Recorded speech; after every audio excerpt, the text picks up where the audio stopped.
अर्थ मन्त्रालयबाट digital Nepal transformation प्रोजेक्टका लागि क्रमशः एसियाली विकास बैंक तथा विश्व बैंकले प्रदान गर्ने 40 मिलियन अमेरिकन डलर र 50 मिलियन अमेरिकन डलर गरी जम्मा 90 मिलियन अमेरिकी डलर बराबरको सहुलियतपूर्ण ऋण स्वीकार गर्ने।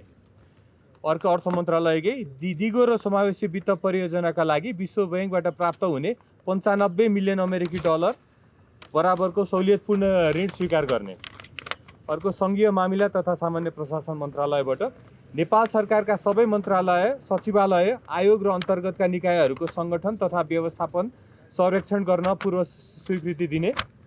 अर्को राष्ट्रिय समाचार समितिका कार्यकारी अध्यक्ष श्री धर्मेन्द्र झाले दिनुभएको राजीनामा स्वीकृत गर्ने।